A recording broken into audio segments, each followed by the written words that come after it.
નમસ્તે વિદ્યાર્થી મિત્રો, આજે આપણે ધોરણ 11 કોમર્સ વિષય ગુજરાતીનો અભ્યાસ કરશું. તો વિદ્યાર્થી મિત્રો, આજે આપણે 10મો પાઠ જે છે જીભ, એનો ચોથો ભાગ શરૂ કરવા જઈ રહ્યા છીએ. અગાઉ આપણે 1 થી 3 ભાગ જોયા. આજે આપણે ચોથો ભાગ જે છે એનો અભ્યાસ કરશું. પેજ નંબર 53 ઉપર છેલ્લો પેરેગ્રાફ. જેમ દેશની જીભો વિશિષ્ટ પ્રકારની હોય છે, તેમ ભિન્ન ભિન્ન વ્યક્તિની જીભની ખાસિયત પણ જુદી જુદી જાતની હોય છે. કેટલીક જીભો શ્રોતાના કાનની ઉપાસક હોય છે, આખો વખત સાંભળનારના કાનમાં એ ઘૂમ્યા કરે છે. કેટલીક જીભો આત્મપ્રશંસાની હેલીમાં પોતાને ને સાંભળનારને દુબાડી દે છે, તો કેટલીક સાંભળનારની ખુશામદમાં જ રચી પચી રહે છે. તો વિદ્યાર્થી મિત્રો, કદાચ તમને શબ્દ સમૂહમાં પૂછી શકે છે,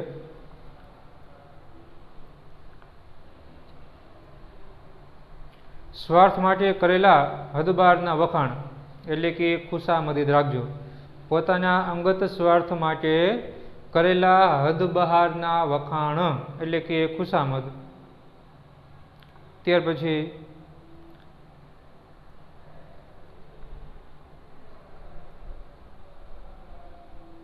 આત્મ પ્રશંસા એટલે કે પોતાના ખૂબ વખાણ કરવા. આત્મ એટલે પોતાનું, પ્રશંસા એટલે વખાણ. પોતાના ખૂબ વખાણ કરવા તે એટલે કે આત્મ પ્રશંસા.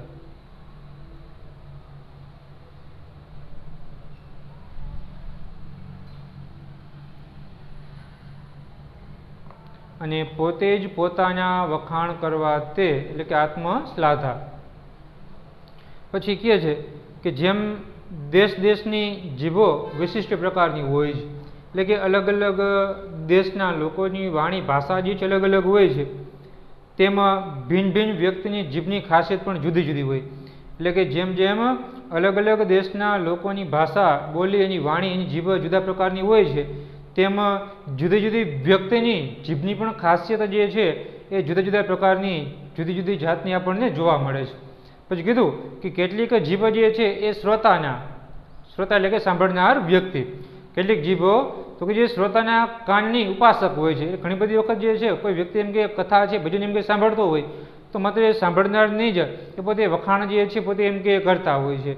બસ આખો દિવસ જે છે, આખો વખત એ સાંભળનારના કાનમાં માત્ર એના જે વખાણ જે છે એ માત્ર એમ કે ઘૂમ્યા કરતા હોય છે.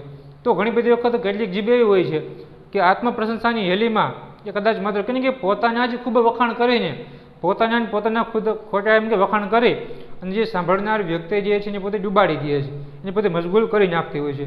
તો કેટલીક જીભ એવી હોય છે કે સાંભળનારની ખુશામદમાં રચી પચી રહી છે. એટલે કેટલીક જીભ એવી હોય છે માત્ર પોતાના વખાણ કરતા હોય છે, બીજા લોકો પોતે સાંભળતા હોય છે. ઘણી બધી વખત તો કે જે શ્રોતા સાંભળનાર વ્યક્તિ જે છે એને જ પોતે એમ કે વખાણ કરતા હોય છે.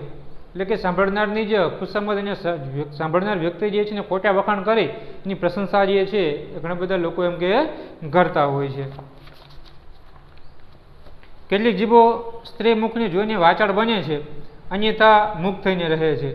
જીભો બહુવ્રીહી સમાસની પેઠે અન્ય પ્રધાન હોય છે, બીજાના જ મનના વિચારની વાહક બને છે. કેટલીક જીભો કાતરનું કામ કરે છે, કેટલીક સોયની ગરજ સારે છે, કેટલીક નેતરની સૂટીનો ખ્યાલ આપે છે. પછી કીધું કે કેટલીક જીભો કોઈ પણ સ્ત્રીના ચહેરાને જોઈ અને વાચાળ એટલે કે બોલકા બની જાય છે. એટલે ઘણા બધા લોકો એવા હોય કે માત્ર આખો દિવસ મૂંગા રહેતા હોય, કાંઈ પણ બોલતા ન હોય, કદાચ કોઈ પણ સુંદર સ્ત્રીને જુએ કે તરત જ એના ખોટા વખાણ જે છે એ કરવા લાગતા હોય છે. પછી કહે છે જીભ તો કે બહુવ્રીહી જે સમાસનો પ્રકાર જે છે કે જે બહુવ્રીહી સમાસની જેમ જ એ અન્ય પદ એમ કે પ્રધાન હોય છે. એટલે કે પૂર્વ પદ જે છે ગૌણ હોય, બીજું પદ જે છે ટૂંકમાં પ્રધાન મુખ્ય હોય છે. પછી કહે છે કે ઘણી બધી વખત તો કે બીજાના જ મનના વિચારની વાહક બને છે. ઘણી બધી વખત અમુક લોકોની જીભ એવી હોય કે બીજા લોકોને જે મનના વિચાર હોય એ બીજા લોકોના જ વિચાર એ ચારે બાજુ એમ કે ફેલાવતા હોય છે.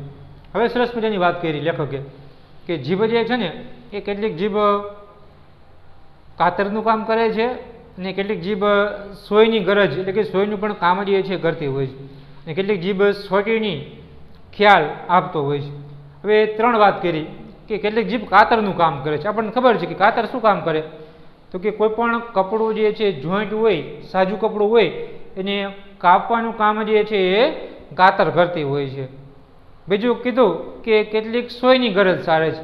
સોયનું કામ શું છે કે જુદું પડી ગયેલું, તૂટી ગયેલું, ફાટેલા કપડાને જોડવાનું કામ જે છે એ ટૂંકમાં સોયનું હોય છે. એટલે કહે છે કે કેટલાક લોકોની જીભ કેવી હોય છે કે કાતરનું, કે ઘણા બધા લોકોની ઠેસ પહોંચાડવાનું, ઘણા બધા લોકોના હૃદયને આઘાત પહોંચાડવાનું, ઘણા બધા લોકોને ખોટું લાગે એવું, ઘણા બધા લોકોની જીભ માત્ર બોલી અને બે વ્યક્તિને જુદા પાડવાનું કામ જે છે તો કે જીભ કરતી હોય છે. એટલે ઘણા બધા લોકો આવા હોય છે કે કોઈને ઠેસ પહોંચે, કોઈને હૃદયને આઘાત લાગે, કોઈને ખોટું લાગે, અથવા તો બંને ભાઈ હોય, પતિ પત્ની હોય, સંપીને રહેતા હોય તો પોતે કે ને કે એવું પોતે બંને વિશે બોલતી હોય કે બંને વ્યક્તિ વચ્ચે ઝઘડો જે છે એમ કે થતો હોય છે. એટલે કે ઘણા બધા લોકોની જીભ જેમ કાતર કાપતી હોય છે એમ ટૂંકમાં કુટુંબને જુદા કરવાનું કામ, કે પતિ પત્નીને બે ભાઈને જુદા કરવાનું કામ ઘણા બધા લોકોની જીભ જે છે કરતી હોય છે. પછી ઘણા બધા લોકોની જીભ જે છે સોયનું કામ કરતી હોય, જેમ કે સોય જે છે એ ફાટેલા કપડાને ભેગું કરવાનું કામ કરે છે. તો ઘણા બધા લોકો કદાચ બે ભાઈ ન બોલતા હોય તો બંને પ્રત્યે બંનેને સમજાવે અને બંને ભાઈને પોતે ભેગા કરતા હોય, સમજાવે છે. કદાચ પતિ પત્ની વચ્ચે કદાચ મનભેદ હોય, મનમેળ ન હોય, મનભેદ હોય તો બંનેને પોતે સમજાવે છે. બે કુટુંબ જે છે કદાચ અલગ પડી ગઈ હોય તો સોયની જેમ કોઈ વ્યક્તિ ટૂંકમાં કહે ને કે બંનેને સમજાવી અને પોતે કે સુમેળ જે છે પોતે સાધતા હોય છે. એટલે આપણે એક જીભનું કામ છે. અને ઘણી બધી વખત તો કે નેતરની સોટી, જેને કારણે કહે ને કે વ્યક્તિ તો કે સોટીથી એમ કે મારવામાં આવે એવી રીતે માત્ર કવેણ જે છે, આકરા શબ્દ જે છે એવા ઘણા બધા કવેણ સંભળાવી અને લોકોની ટૂંકમાં કહે ને કે નુકસાન એમ કે પહોંચાડતા હોય છે. જીભને આપણે લુલીનું અભિધાન આપ્યું છે, પણ એ લુલી હશે તો એ ઈશ્વર કૃપા પામેલા પંગુના જેવી હશે, આખો ગીરી ઓળંગી શકે એવી.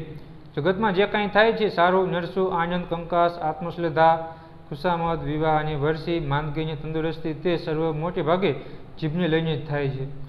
સિદ્ધાંત તરીકે જીભ પર અંકુશ રાખવાની શક્તિ મનુષ્યમાં છે, પણ ખરી રીતે જોતા સત્તા હેઠળ દબાઈ જાય છે. સમાજ ધર્મ અને કાયદાની રૂપે પુરુષ સ્ત્રીનો સ્વામી છે, પણ વસ્તુતઃ એ સ્ત્રીનો ગુલામ હોય તેમ વર્તે છે. એ જ રીતે જીભના તાબામાં એ રહે છે. એની તંદુરસ્તી, એની નીતિ, એનો વિવેક, એનો ધર્મ, એનું આખું જીવન એની જીભની આધારે જ વિકસે છે કે વણસે છે. મનુષ્ય એટલે જ જીભ.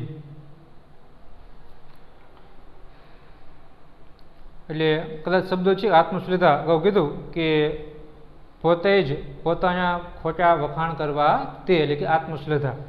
પછી લોકો કહે છે કે જીભને આપણે લુલી, ઘણી બધી આપણે બોલતા હોય કે તારે લુલી બંધ રાખને, તારે લુલી મોઢામાં રાખને.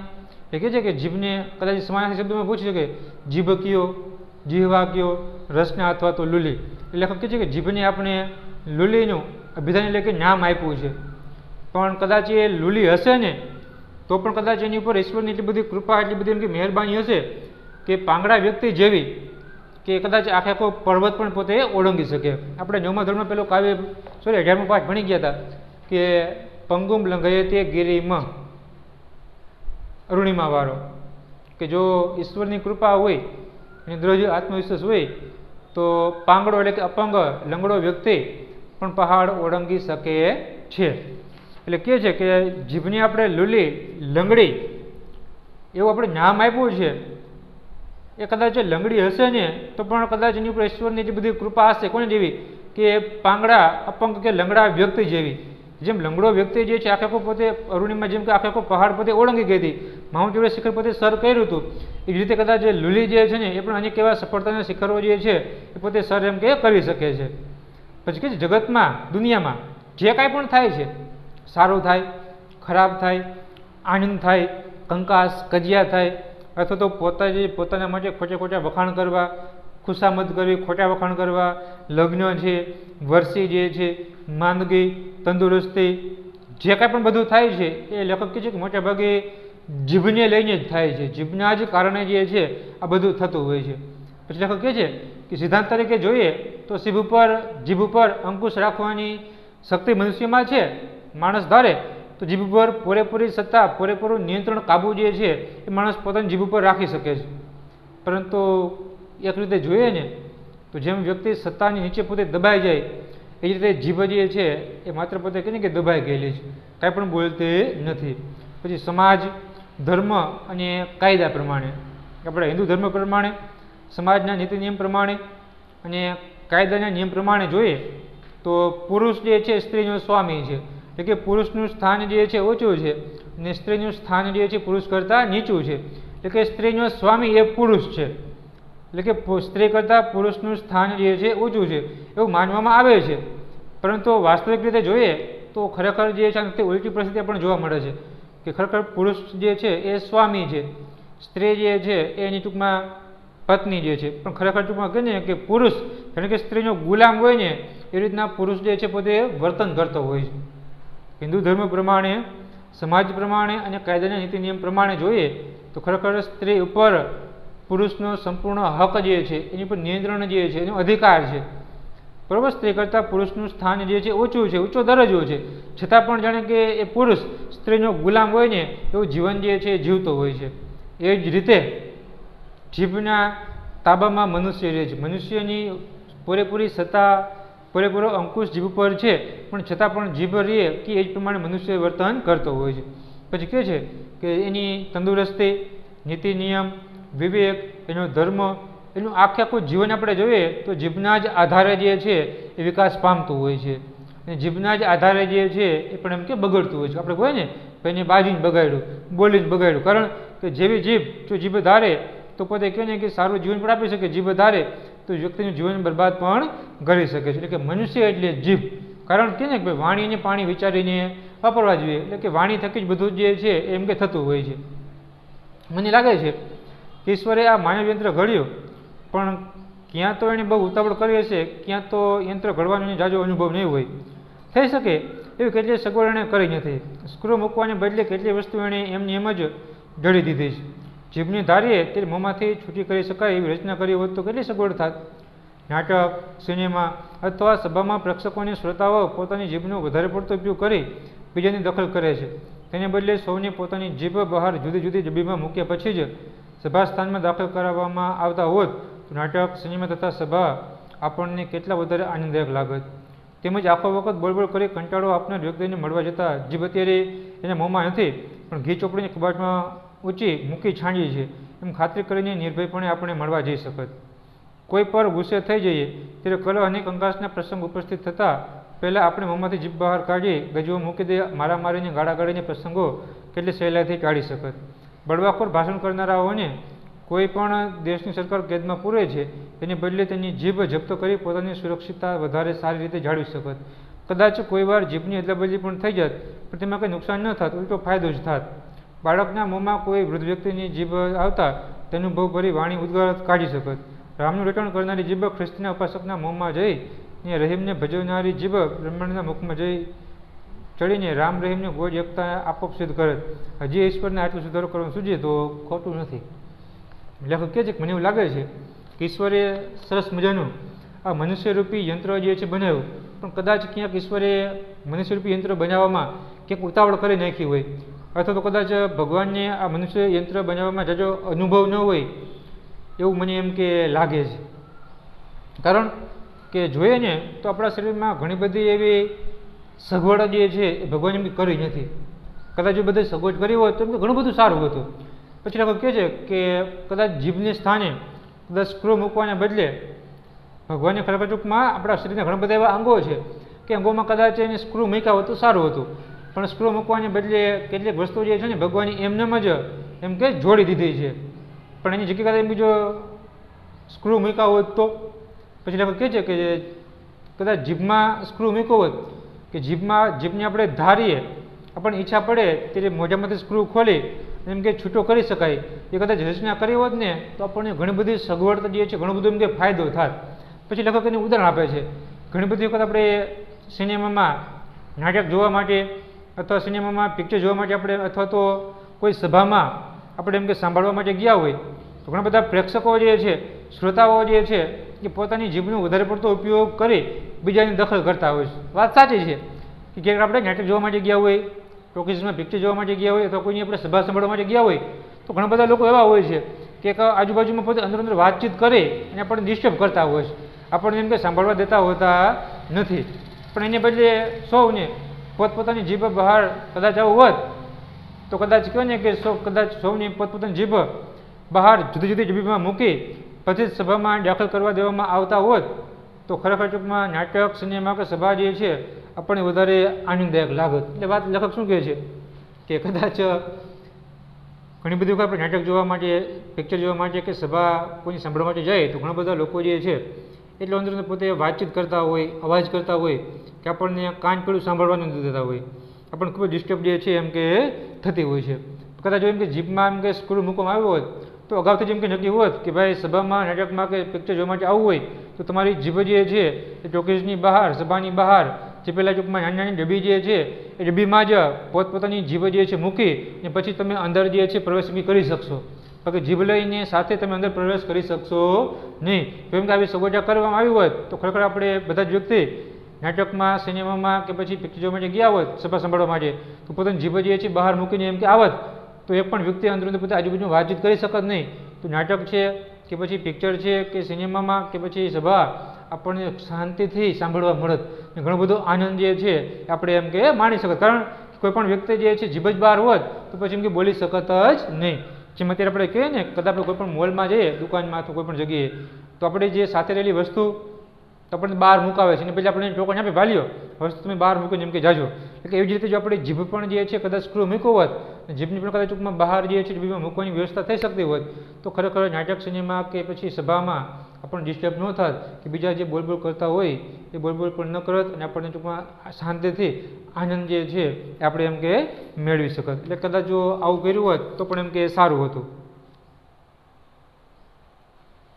પછી બીજું ઉદાહરણ આપે છે કે તેમાં જો કદાચ કોઈ વ્યક્તિ આખો દિવસ પોતે બોલબોલ જ કરતો હોય કદાચ એની વાતો સાંભળીને કદાચ આપણે એમ કે કંટાળો આવતો હોય, લેખક કે છે કદાચ કોઈ વ્યક્તિ એવી હોય કે આપણે ગમે તે મળવા જાય બસ પોતે બોલબોલ જ કરે, પોતાની જ વાત કરે, આપણી વાત પોતે એમ કે સાંભળે જ નહીં, એની જ બોલવાનું, આપણે એમ કે સાંભળવાનું. કદાચ એ વ્યક્તિની ટૂંકમાં બોલી અને કદાચ આપણે સાંભળી કદાચ આપણને કંટાળો આવતો હોય અને કદાચ એવા વ્યક્તિને આપણે કદાચ એમ કે મળવા જવાનું થાય તો એક તો આપણને કંટાળો આવતો હોય કે પોતે જ બોલબોલ કરતો હોય, આપણી વાત સાંભળે નહીં, એ જ પોતે બોલબોલ કરે, આપણી મિત્રની વાત એમ કે સાંભળવાની. તો જ્યારે આવા વ્યક્તિને એમ કે મળવા કદાચ એમ કે જવાનું થાય તો આપણે અગાઉથી આપણે નક્કી કરી લે કે વ્યક્તિની જીભ જે છે અત્યારે એમ કે મોઢામાં નથી પણ એ જીભ ઉપર સરસ મજાનું ઘી ચોપડી અને કોઈ કબાટમાં જે છે ઉપર પોતે સરસ જગ્યાએ પોતે એમ કે મૂકી દીધી છે. આવી આપણે પોતે અગાઉ આપણે નક્કી કરી લે કે ભાઈને મોઢામાં જીભ તો નથી પણ વ્યક્તિએ અત્યારે એની જીભ જે છે કબાટમાં એમ કે મૂકી દીધી છે. પછી જ આપણે તે વ્યક્તિને એમ કે મળવા માટે એમ કે જાત કે જેના કારણે આપણે નિર્ભયપણે એ વ્યક્તિને એમ કે મળી શકત અને સાચો આનંદ જે છે આનંદ આપણે એમ કે માણી શકત. પછી કહે છે કે ઘણી બધી વખત આપણે કોઈ પણ વ્યક્તિ પર ગુસ્સે થઈ જાય, ક્રોધ કરીએ, એટલે કદાચ ઝઘડો થવાનો હોય, મારામારી થવાની હોય તો કદાચ આવા ઘણા બધા જે પ્રસંગ જે છે કદાચ શરૂ થવાના હોય તો એ પહેલાં જ આપણે આપણા મોઢામાંથી જીભ જે છે કાઢી અને કદાચ કહે ને કે બહાર જે છે એમ કે ખિસ્સામાં મૂકી દે તો મારામારીના ગાળાગાળીના ઘણા બધા પ્રસંગો જે છે એમ કે ટાળી શકે. વાત સાચી છે, સ્વાભાવિક છે કે કોઈ પણ જગ્યાએ કદાચ ટૂંકમાં મારામારી ગાળાગાળીની ટૂંકમાં કહે ને કે શરૂઆત થાય તો પહેલાં વ્યક્તિ બોલતા હોય, શાબ્દિક યુદ્ધ કરતા હોય, તું તો આવો છો, પેલો કહે છે તું આવો છો, પેલો કહે છે તું આમ છો, પેલો કહે છે તું આમ છો, તું આમ એમ કરે. એક પછી એક વ્યક્તિ જે છે એ પોતે કહે ને કે એનું બોલવાનું વધતું જાય, ગાળાગાળી એમ કરતાં કદાચ વ્યક્તિ મારામારી જે છે એમ કે આવતી હોય છે. એટલે લેખક કહે છે કે ઘણી બધી આપણે કદાચ કોઈ પર ગુસ્સે થઈ જાય તો કદાચ કોઈ પર કલહ, કંકાસના કદાચ પ્રસંગો એમ કે ઉપસ્થિત એમ કે થવાનું થાય તો કદાચ આપણે સૌથી પહેલાં કે મોઢામાંથી જીભ જે છે આપણે બહાર કાઢી આપણા ખિસ્સામાં જે છે એમ કે મૂકી દે. કારણ કે બોલવાનું થાય તો આપણે જીભ જે છે મોઢામાંથી કાઢી ખિસ્સા મૂકી દઈએ આપણે બોલી શકીએ નહીં તો પછી એ વ્યક્તિ પણ એમ કે બોલવાનું એમ કે નથી. જેના કારણે વ્યક્તિ બોલે નહીં તો ગાળાગાળી થાય નહીં તો જેના કારણે મારામારીના ઘણા બધા પ્રસંગો જે છે એમ કે ન બને, એટલે આપણે ફાયદો થાય. પછી કદાચ કોઈ બળવાખોર ભાષણ કરનારાઓને કોઈ પણ દેશની સરકાર કેદમાં પૂરે છે અને બદલે એમની જીભ જપ્ત કરી પોતાની સુરક્ષિતતા વધારે સારી રીતે જાળવી શકે. પછી કે છે કદાચ કોઈ વ્યક્તિ જે છે એ નેતા હોય તો કોઈ પણ વ્યક્તિ જે છે એ કદાચ બળવાખોર કે રાષ્ટ્ર વિરુદ્ધ જે છે, દેશ વિરુદ્ધ જે છે પોતે બળવો કરવા માગતો હોય અથવા રાષ્ટ્રની વિરુદ્ધ જે છે કે પોતે ભાષણ એમ કે કરતો હોય તો સરકાર જે છે, તંત્ર જે છે એ કદાચ રાષ્ટ્ર વિરુદ્ધ, સરકાર વિરુદ્ધ કંઈ પણ એમ કે બોલે તો અત્યારે આપણે કાયદો છે કે જે તે સરકાર જે છે કે કાયદો જે છે એ વ્યક્તિને પોતે કહે ને કે એની ધરપકડ કરી એને જેલમાં એમ કે પૂરી દેવામાં આવતો હોય છે. પરંતુ ખરેખર જે છે કદાચ જો જીભમાંની જગ્યાએ સ્ક્રૂ હોત તો કદાચ કોઈ વ્યક્તિ જે છે કદાચ એમ કે બળવાખોર હોય, રાષ્ટ્ર વિરુદ્ધ કદાચ એમ કે ખરાબ બોલતો હોય તો એ વ્યક્તિની ધરપકડ કરવાના બદલે એની જીભ જે છે એમ કે જપ્ત એમ કે કરી લેવામાં આવત તો વ્યક્તિ કાંઈ પણ એમ કે બોલી શકત નહીં અને એ વ્યક્તિને નુકસાન પણ એમ કે ન થાય, એટલે આ પણ એમ કે ફાયદો થઈ શકે. પછી કહે છે કે કદાચ જીભ એકબીજાની કાઢી કદાચ જીભને એમ કે કેદમાં કરવામાં આવત, જીભ જે છે એની જપ્ત કરી લેવામાં આવત તો લેખક કહે છે કદાચ કોઈ વાર કદાચ જીભમાં સ્ક્રૂ હોત તો ક્યારેક કદાચ જીભની અદલા બદલી પણ એમ કે થઈ જાત. તો લેખક કહે છે કદાચ જીભની અદલા બદલી એમ કે થઈ જાત તો ઉલટાનું એમાં કોઈ નુકસાન ન થાત, ઉલટાનું વધારે ફાયદો જે છે એમ કે માણસને એમ કે થાત. કારણ કેવી રીતના, તો કદાચ કોઈ બાળકના મોઢામાં કદાચ કોઈ વૃદ્ધ વ્યક્તિની જીભ જે છે કદાચ એમ કે આવી જાત તો એ બાળક જે છે એ જીભના આધારે જે પોતે કહેવાય કે જાજો બાજરો બગાડ્યો હોય, એટલે કે જે જાજા વર્ષો વિતાવ્યા હોય અને જાજો પુષ્કળ અનુભવ હોય તો બાળક નાની ઉંમરમાં પોતાના અનુભવ વાણી જે છે, પોતાના અનુભવો જે છે એ પોતે એમ કે કહી શકત. પછી કદાચ જીભ એટલે બધી થઈ જાત તો કદાચ હિન્દુ ધર્મ જે છે એના લોકો પોતે એમ કે રામનું રટણ કરતા હોય છે, તો રામનું રટણ કરનારી જીભ જે છે એ કદાચ ખ્રિસ્તી ધર્મના વ્યક્તિના મોઢામાં એમ કે ચાલી જાત તો પછી કહેવાય ને, અને રહીમને ભજનારી જીભ જે છે એ બ્રાહ્મણના મુખમાં એમ કે ચાલી જાત. તો આમ ટૂંકમાં રામ, રહીમ અને ગોજ આમ ટૂંકમાં બધા જ ધર્મના લોકો જે છે, હિન્દુ ધર્મના લોકો જે છે તો ખ્રિસ્તી ધર્મની પોતે વાત કરે, ખ્રિસ્તી ધર્મના લોકો જે છે બીજા ધર્મના વાત કરે, આમ કરી અને પોતે કહે ને કે એકબીજા જે ઈશ્વર જે છે, પરમાત્મા જે છે, સંત પુરુષ જે છે એની પોતે એમ કે વાત કરત તો ખરેખર આપમેળે જે છે ટૂંકમાં કહે સર્વધર્મ સંભાવ જે છે એની પોતે એકતા પોતે કહે કે સાબિત થાત. ધર્મના નામે જે થતા ઝઘડા છે એ કે એમ કે થઈ શકત નહીં. લેખક કહે છે કે હજી પણ જો કદાચ ઈશ્વરને આટલો સુધારો કરવાનું સૂઝે, કદાચ હજી પણ આ ઈશ્વરને કદાચ આટલું એમ કે ભાઈ જીભની જગ્યાએ કદાચ એમ કે જો સ્ક્રૂ બેસાડવામાં આવે કે ધારી તેરી જીભને એમ કે બહાર કાઢી શકાય તો આટલું એમ કે સુધારો કરવાનું સૂઝે ને હજી પણ કાંઈ પણ ખોટું નથી, હજી કાંઈ મોડું નથી થઈ ગયું, હજી પણ ઘણા બધા ફાયદા જે છે એમ કે થઈ શકે એમ છે.